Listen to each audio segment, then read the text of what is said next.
13 настай хүү шилжилт хөдөлгөөнтэй холбоотой асуудлаас болж 2 жил сургууль завсарджээ. Эхэндээ сургуульд явахгүй сайхан санагдсан ч сүүлдээ өдөр хоногийг арга цааж өнгөрүүлэх хүнд байсан талаар хуваалцлаа. Одоо 4-р ангийнхаа зуны амралтаар шилжилт хийх гээд хөдөө орон нутгийнхаа хүмүүс одоо яг намайг гэсэн чинь энэ харайлахгүйгээд тэгээд авч болохгүй. Тэгээд хажуу нь короны үед тэгээд ийч чинь шилжилт хийж болохгүй гэдэг. Тэгээд буцаж очисон чи хотч дээр очисон чи наадах чинь бүр авцсан. Тэгээд та нар орон нутг руу шилжүүлнэ гэсэн бүр яатсан болохоор одоо та нараа хөтөж авах боломжгүй. Яг хотод дотор байсан бол яа ихсэн гэд тэгээд намайг аваагүй. Хууч ангийнхаа хүмүүсээр нь холбоотой байсан. Тэгээд яг тэднийг харж жоохон ичээд Монгол улсын иргэн бүр сурч боловсрох эрхтэй төрөөс бүх нийтийн боловсролыг үн төлбөргүй олгоно гэж заасан. Гэвч хүүхдүүд өөрсдөөс нь үе шалтгааллах нөхцөл байдлын улмаас энэ эрхээ эдлэх боломжгүй байна. Боловсрол эвсэл 2019 онд сурч боловсрох эрхэн зөрчигдөж байгаа 20 гаруй бүлгийн хүүхдүүдийг тодорхойлж тэдний эрхийн төлөө дуу хоолойгоо хүргэсээр ирсэн. Үүнд өөрийн түүхээ хуваалцсан 13 настай энэ хүү шиг шилжин суурьшигч өөрхийн хүүхдүүд ч багтаж байна. Эхэндээ бол шилжин гэсэндээ амар маш гоё байсан. Тэгээд хуучаан тэгээд яг тэр үедээ хууч ангийнхаа найз мэдж тэр очиод цуг ахаар хажууд хичээлээ гээл тэгээд би тэнд чинь ямар ч юугүй тэгээд жоохон таагүй мэдрэмж төрсөн. Эхэндээ бол надад хичээлтэй явахгүй гоё байсан л та. Одоо ингээл өдрийг нэг сүүлдээ бол надад амар маш хэцээсэн. Өдрийг нэг ямар ч юу ч хийхгүй арга цагаа өнгөрүүлэх жоохон хэцүү. Одоо жишээл одоо миний толгойн дотор одоо би найзтайгаа ингээд цуг ангидаа сурж исэн бол ингээ хөгжилдөөд цуг тоглоод гэрийн талгаараа цуг хийгээд баймаар байна гэж ер нь бол тэр надад айгүй хүнд тус. Хүүхдийн ялгаатай хэрэгцээ, тэднэр тулгамдж байгаа ялгаатай асуудлуудад нь чиглэсэн цогц бодлогын арга хэмжээ шаардлагатай. Хан багаасаа үл хамааран сургуульд элсэн орох боломж нь бол нээлттэй байх ёстой.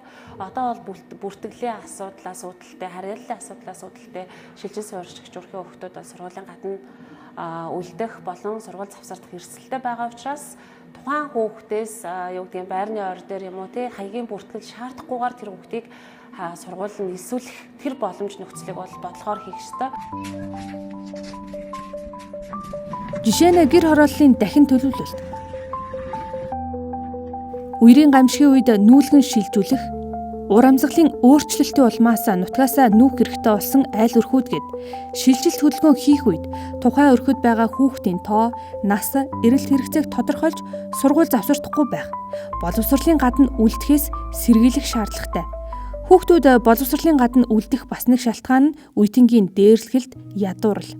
15 настай охин энэ хоёр шалтгааны улмаас сургуулиас гарах шийдвэрийг гаргасан байна. Өдөө нарийн гэдс өгсөн гэж ярьсан шүү дээ. Тэгээд гидсэн дээрээ ер нь бол нэлээд олон соривтой, шарахтай байсан болохоор ингээд би сайн хөдөлгөөн хийж чадахгүй. Бусад илүү найзалдаг найзуудтайгаа ингээд харьцаж чадахгүй. Биеийн байдлаасаа болоод ичээд тэгээд дээрэс нь хичээл намандаа ер нь муудчихсан болохоор бас хүүхдүүдээс ичээд өөрийгөө ингээд нууж хаах. Ар гэрийн нөхцөл байдал харилцаан дээр бол ямар ч асуудал байхгүй. Хичээлээ өөрөө нөхөйгээд одоо утас ч юм уу компьютер тайп энэ ерөөсөө байхгүй. Тэгээд тийм боломжтой айл бол биш байсан.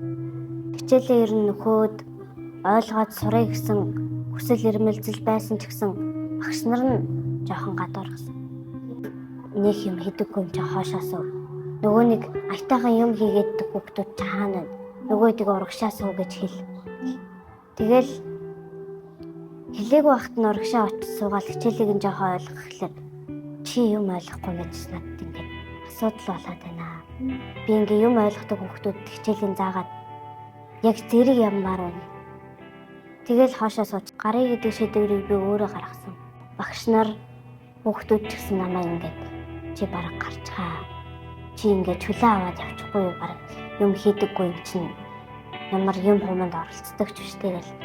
Тиймэрхүү утгаар намайг ер нь гар гэл. Тэгэл би өөрөө ч гэсэн бодвол нэрээч би хичээл намайг нь ойлгодог ч үштэй. Ямар нэгэн аргагүй л ажиллагаанд нь би оролцдог ч үштэй гэж бодвол ер нь л хэрэггүй мэн гэж бодоод тэгэл гарч. Тэгэл том болоод яг ирээдүгөө болж байгаа юм шиг л. Яг том болоод ямар хүн мэрэгжилгүй, боловсралгүй ямар нэг юмыг бас ингээд хэлчих чадахгүй.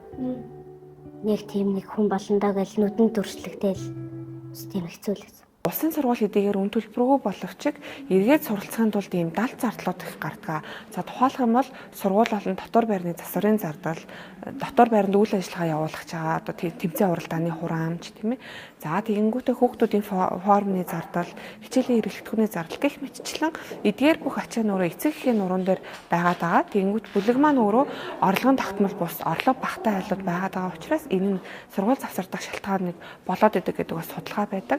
Боловсролын яамны мэдээлэлд хүүхдийн суралцахгүй байгаа шалтгааныг амьдралын гачигдал, сурах дургүй, ажил эрхлэх өвчний улмаас бүтэн хагас өнчин, асрамжлах хүнгүй, хөгжлийн бэрхшээлтэй гэж ангилжээ. Гэвч амьдралын гачигдал, сурах дургүй гэж ангилсны цаана нийгэм эдийн засгийн бололцоо, боловсролын тогтолцооны асуудал нуугдаж байгаа нь тодорхой юм. Бас нэг ноцтой асуудал нь 2021 онд Азийн хөгжлийн банкны судалгаагаар сургууль завсарсан 8-аас 15 насны нийт хүүхдийн 60 орчим хувийг ядуу, малчин айлын хөвгүүд эзэлж байна. Ундаг эсвэл малчин өөр хүүхдүүд ингээд маллах гад бүр тэр чигтээ сургууль завсардаад ерөөсөө сургуультай явахгүй юм практик бас кейсүүд байгаа. За түнчлэн унаач хүүхдүүд бас морь унаад тэгээд нөгөө өдөр шөнө нөгөө тэнцэнэ ингээд морин дээрээ байгаад ерөөсөө сургуульд явахгүй юм кейсүүд бас нэлээд харагдчихсэн. Насны хувьд бол суурь боловсролоос эхлээд л иймэрхүү асуудлууд нийтлэг ажиглагдаж байгаа. Би одоо 14 настай 8 дугаар анги хичээлээ өгж үзэж байна. 6 настай байхаас очижсэн. Тэгээд шалтгаан гэвэл одоо морь унаад хөдөө ахталаад надруу 4-5 удаа залгадаг гэсэн. Яагаад хичээл ирэхгүй байгаа юм гээл. Тэнгүүт нь би одоо хөдөө морь унж байгаа гэж. Аль болох хордон хичээл дээр сохог одоо чи амар гоцорсон явж байгаа шүү дээ. Морь үйдэг л хамгаалаад байгаа гэж.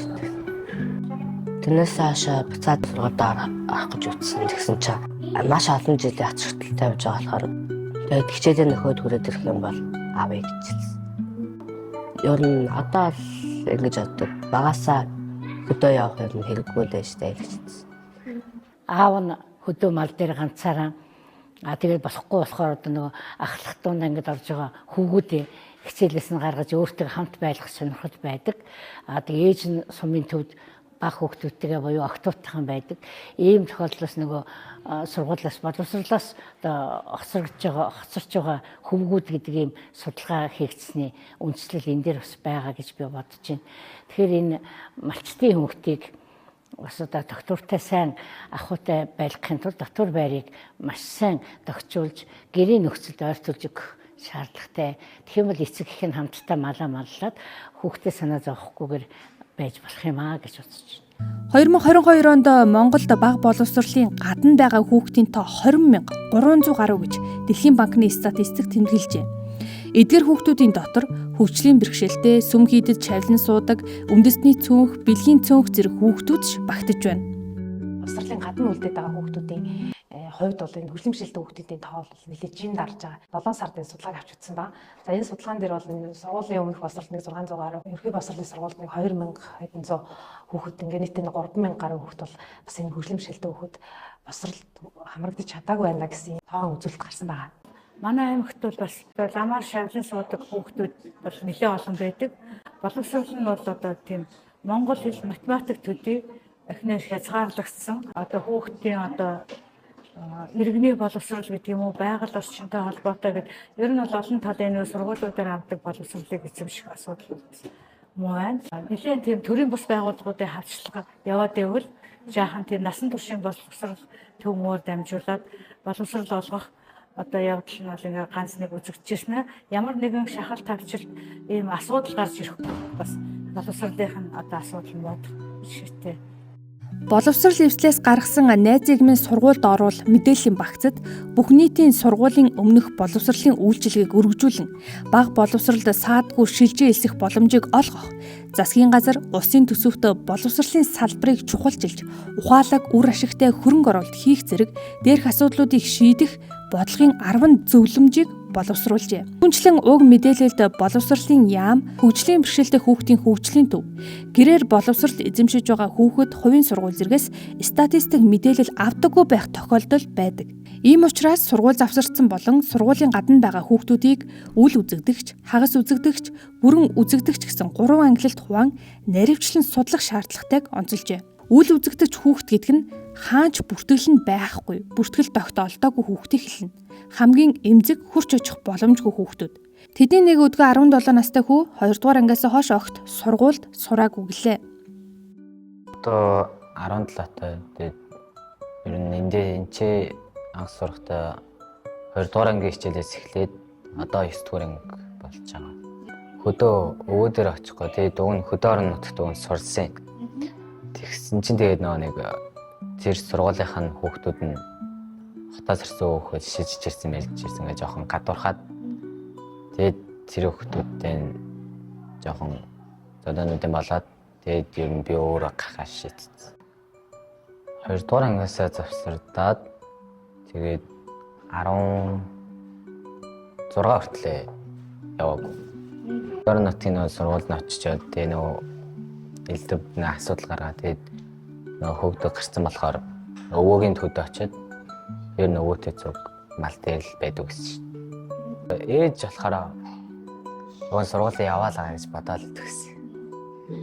Тэгээд би болохоор өөрөө нэг наадам болоод яг элдв бас явралдаан болоод тэрэнд нь өвийнхөө ийсэн мэрэг унж оролдог гэсэн юм.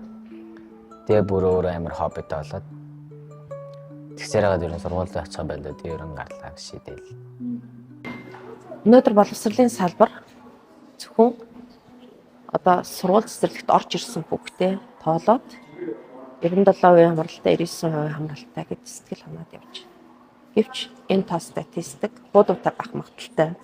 Өнөөдөр зүгээр жирийн Баянзүрх дүүргийн насан туршийн боловсролын төв дээр ажиллаар очиход нэг айл сургуулийн насны 3 хүүхдээ дээдлэн 7 дугаар ангийн хүүхдээ сургууль суулгах.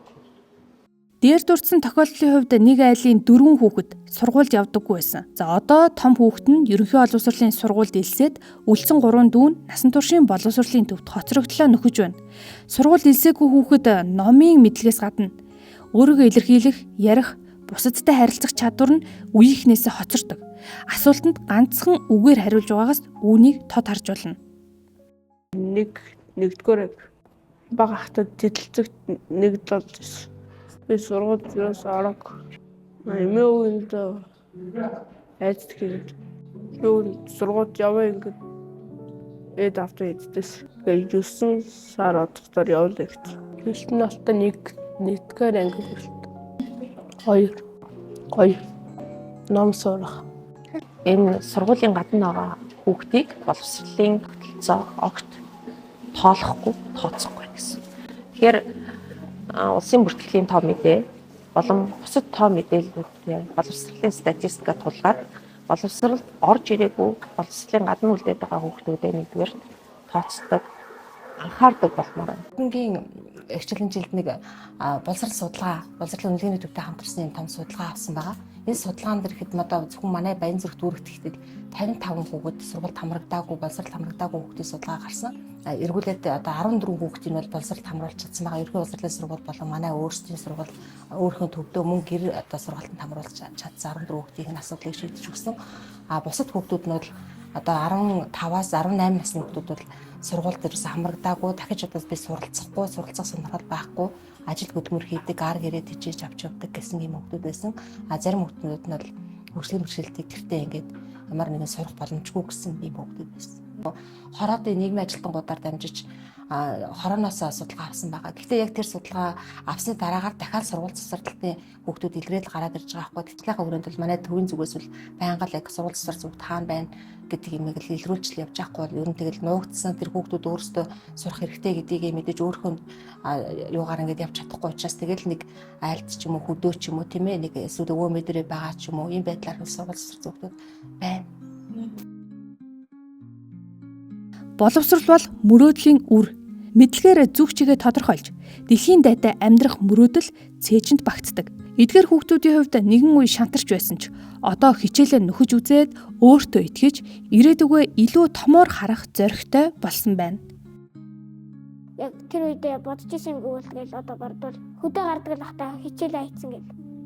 Надад би угаасаа ирээдүйд болох хоёр зорилго тавьсан байгаа. Сан техник нөгөө одоо альбан байгууллагын бас менежер үстэй тиймэрхүү. Ягаад гэвэл би нөгөө нэг өөрөө техникт амар дуртай. Тэгээ математикт бүр амар дуртай байхгүй юу?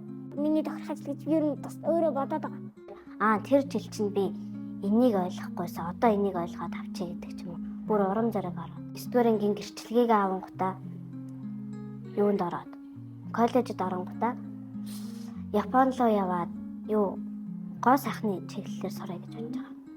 Мейкап артист болъё гэж бодож байгаа. Гэтэл нэг хичнээн өв сайлаа хөгөө явж байгаа нь гойж гисэндээ элдэм ном ер нь дотогдтой байна даа л гэж. Мэдлэггүйгээр хүн гоцтой байна гэж бодчих. Одоо ер нь ирээдүйд IT инженер гэж. Малчин болон золно гэх нэг тиймэрхэн батцаас хичээлдээ сураад буцаад ер нь бол хичээдэд ажгүй болж эхлээд тэгэл өөр мэрэж сонгохоос. IT инженерийн талаар болохоор найзаасаа л ер нь яасан л да. Одоо болохоор өөр нь IT инженерээр сурж байгаа. Тэгээ нэг өдөр хичээл дээр нь багшаас нь гуйж агаад зөвшөөрөл аваад цуг хажууд нь хараад хийрүүцсэн. Шинжээр нь бол амар гой санагдсан. Насан туршийн боловсролын төвд эдгээр хүүхдүүдийг хичээлээ нөхөхт нь тэднийг буруушааж загналгүйгээр тусалж дэмжснээр тэдний цэвэр ариун мөрөөдлийг гээгдэн үлдэхээс сэргийлж чаджээ. Гэвч Монгол улсад зөвхөн ил харагдаж байгаа мэдээллээр л гэхэд жилдээ бүтэн сургууль дүүргэх хэмжээний хүүхэд боловсролын гадна үлдэж байна. Үүний цаана хичнээн хүүхэд хаягдан үлдэж байгааг таашгүй байна. Бид нэр хүүхэд бүгдээрээ хүүхэд амар их ялгарладаг. Одоо жишээлбэл онд сурдаг хүүхэд хоцроод ороод ирлээ гэхэд за гэлс ороо сууж юм уу гал. Та суугаарай. Одоо энийг нь бичээрэй. Тэрийгээ гэлс хийгээрэй. Тэгэл нөгөө л нэг итгэхгүй хичээлээ ойлгоё гэсэн чи ойлгохгүй хичээгэл яваад хүүхдүүд хоцроод ороод ирэнгүүт. Аав ээж рүү чинь залхана. Арга хэмжээ аавна. Чи хичээлийн дараа үлдэж энийг хийн шүү. Тэгэж хийдэг ч юм уу. Тэгэл ялгарладаг. Хүүхдүүдийг хооронд нь талцуулдаг. Тэгээд талцуулдаг хүүхдүүдийг хооронд нь харьцуулна. Тийм асуудал битгий гаргаасаа гэж бодож байна. Бидний хооронд өөрсдөө бас тавиад үзээсэй гэж бодож байна. Адилхан хүүхэд байсан юм чинь.